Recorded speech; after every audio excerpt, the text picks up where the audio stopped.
You're listening to HowStreet.com radio, available online at TalkDigitalNetwork.com.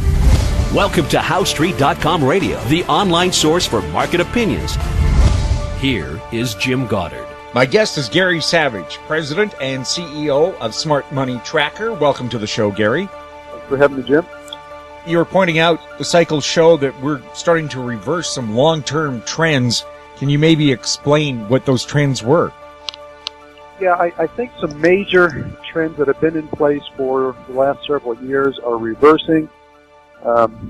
Stocks appear to have begun a bear market.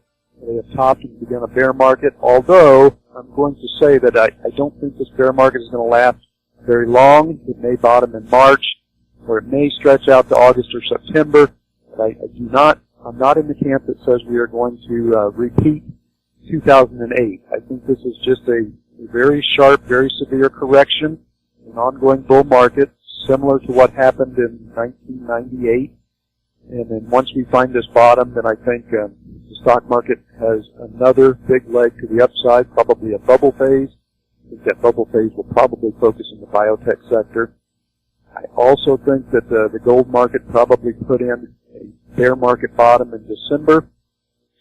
Oil probably still has one more leg down, but I suspect it is going to also put in a final bear market bottom, maybe at the same time that the stock market finds its what I call a 7-year cycle low, and then the trade that I think nobody is looking for is that I think the dollar has probably topped, and I know this is not the popular opinion. Most people are convinced that the dollar is going higher and that we're going to 110 or 120 on the dollar index.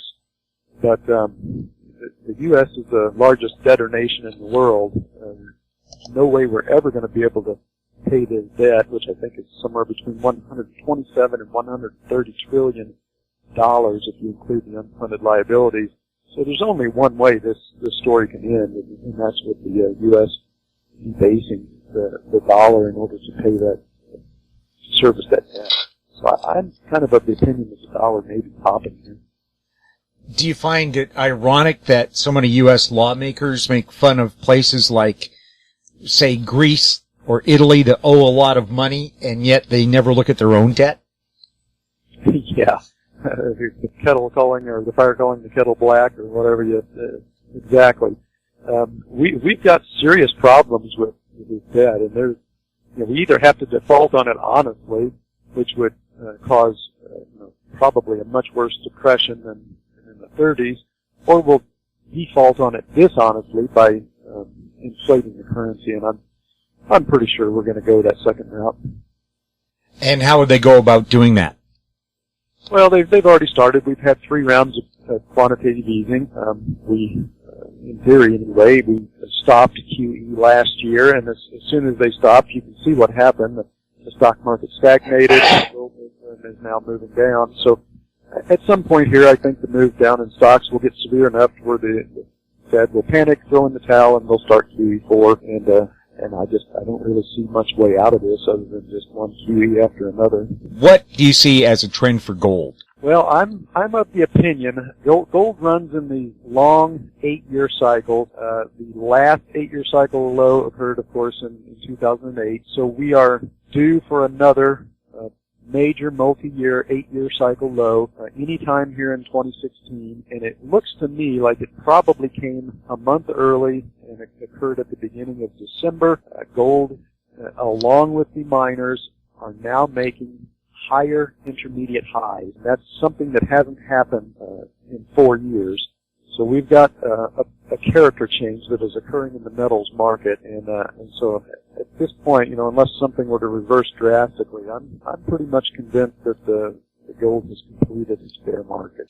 Will the jumps in gold be gradual or sharp? Well, the first leg out of a bear market bottom, and the bigger and more destructive the bear market is, usually the more violently the initial rally will be. So I'm expecting this initial rally to be fairly aggressive, and the move already in the miners from the bottom to to where it's at today is at 57%, and that's in only, 14, 15 days. We've rallied 50%. Now we're going to have some kind of corrective move here in the not too distant future, but then once that little corrective move is over, we should get a second leg up in this initial rally. So I'm kind of in the camp that says the miners are probably going to rally anywhere from 70 to 100% before this initial rally is finished.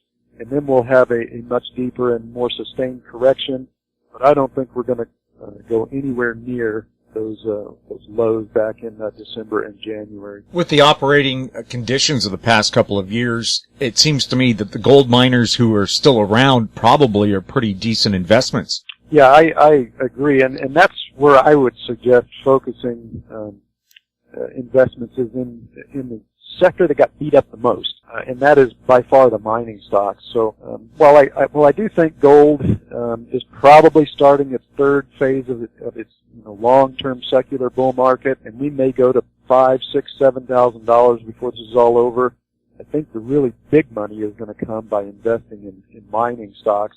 And I'm not really the guy to talk to you about trying to pick individual stocks. I just tend to focus on the ETFs, and that way I don't have to worry about company-specific risk.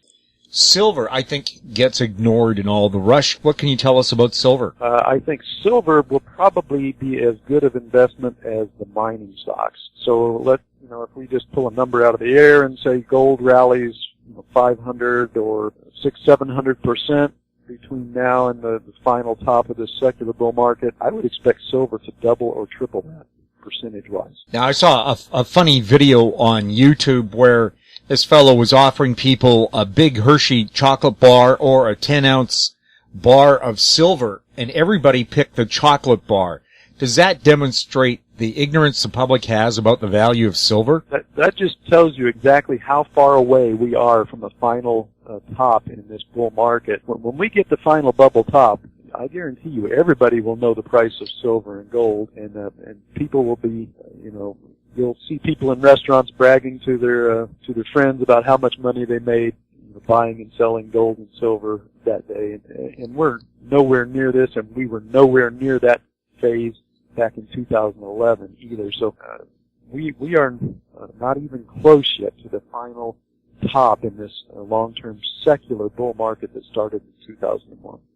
In places like Hong Kong or in Germany, they have vending machines where you can buy little bars of gold or silver. Do you see that happening in North America? Probably will before this is all over. And that, if you notice, that kind of started right as we were finishing the second phase of this bull market. The first phase ended in 2007 when 2008. I'm sorry.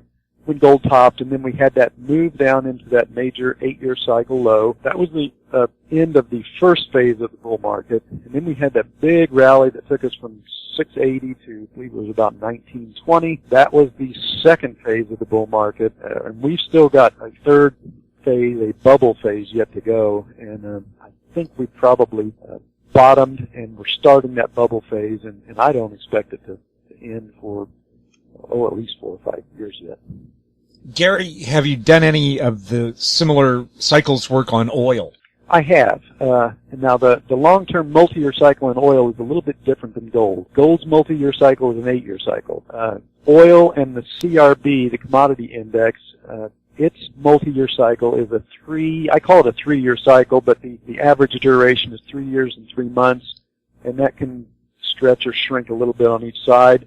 And right now we are almost 3 years and I believe it's 3 years and 9 months into this 3-year cycle. So oil is due at any time here to put in this major multi-year cycle at bottom. And then once it does, we are never going to see these prices again for the rest of our lives. What does that say about the oil business, and what's the deal for consumers?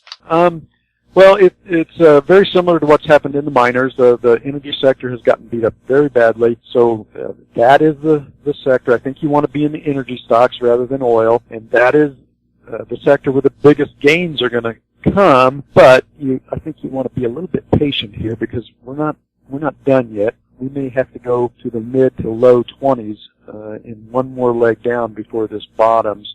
But I think you're going to have some amazing investment opportunities in the energy sector here. Let's say within 1 or 2 months. Have there been a lot of smaller companies that have gone out of business or have been scooped up by the bigger ones right now? Yes, correct. And that's what you see during the final stages of a bear market. You see a lot of bankruptcies. We saw it in the mining sector. We're seeing it in the energy sector. A lot of the fracking companies have gone under, and that's a sign that you're nearing the end of the bear market. What should people be doing right now with their money if they're looking at investing? Well, at this moment, I think the go-to place is gold and silver and the mining stocks, simply because they are already starting, in my opinion, they're already starting to sniff out QE4, and we just need the stock market to finish the crash. I think it has another crash phase, maybe not quite as extreme as 1987, but at some point here, I think we're going to break this support level at around 1,800 on the S&P, and then I think the bottom is going to fall out of the market. When it does that, we may even get down to around 1,570, 1,600 on the S&P, which would retest that 2000 and 2007 top. And if we do that, I think the Fed's going to throw in the towel, and I think they're going to start QE4. And then that's the point at which I think everything goes up together. And that has been the norm over the last 16 years. From 2002 to 2007, stocks, oil, gold all went up together. At that bottom in 2009 to 2011, same thing, stocks, oil, gold all went up together. We're setting up here just as soon as the stock market can finish that move into that 7-year cycle low and force the Fed to start QE4, then I think the same thing will happen again. Everything will go up together. And if you're going to invest in the stock sector, my feeling is that probably the biggest gains are going to come in the biotech industry. That's where the real value is. That's where the innovation is. And I think when we do get the next bubble in the stock market, it'll probably focus in tech and specifically in biotech. What about the so-called FANGs? It'll go up along with everything else, but I think the really big money will be made in biotech. You may make $200 or $300 during a bubble phase in stocks. Let's say over the next 2 or 3 years, we get a bottom here soon, then we get a bubble phase in the stock market. Things start to go parabolic. The FANG stocks may go up a couple %, maybe 300%. But you're going to have biotech companies. Some of these are going to go up 20,000%. The auto sector enjoyed, I would say, a pretty good 2 or 3 years in the past. What's their outlook now and into the future? What sector was that again, Jim? The automotive sector. I really don't cover the automotive sector much at all. I suspect it would just kind of follow the market up along with everything else, but I'm not looking for any huge outsized gains or outperformance in the auto sector. What about the cost of money? I do think we are probably at or very close to the end of the bull market in bonds. So my opinion is that interest rates are going to go up for the next 15, 20 years. Generally head higher rather than lower. I think this bull market's lasted 30 years. It's probably about over. What about Japan and Europe's experiment with negative interest rates? In my opinion, that is a sign that the bull market in bonds is probably coming to an end. When you get to when you're starting to do irrational things, paying the government, paying bankrupt governments for the right to loan them money, that's my definition of irrational, and that occurs at major multi-year tops.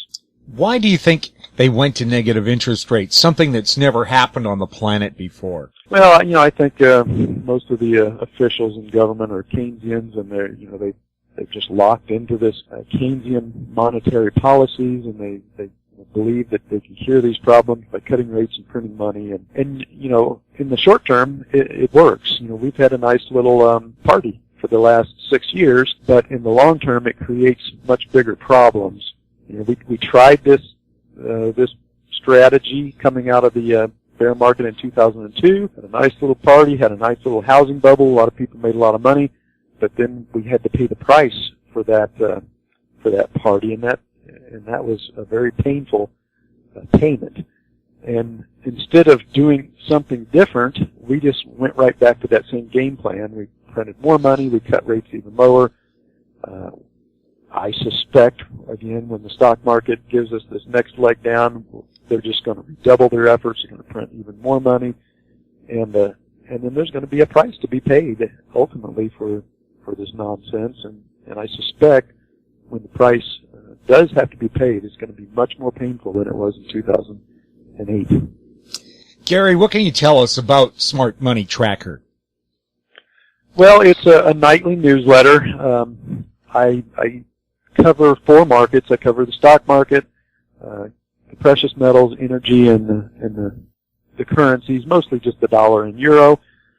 I'm mostly a cycles-based trader, along with sentiment.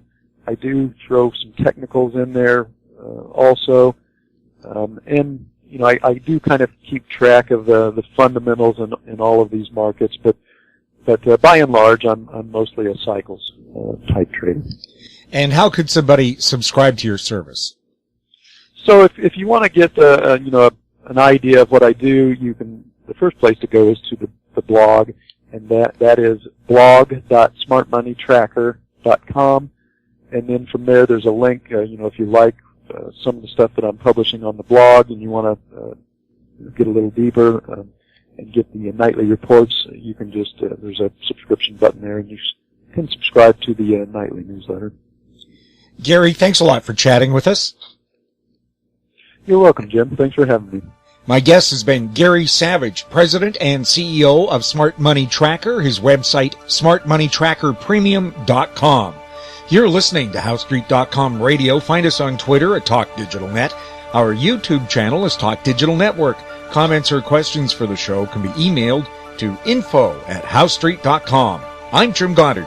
Thanks for listening. Comments made on HowStreet.com radio are an expression of opinion only and should not be construed in any matter whatsoever as recommendations to buy or sell any financial instrument at any time. Available online at TalkDigitalNetwork.com. HowStreet.com radio is a production of HowStreet Media Incorporated.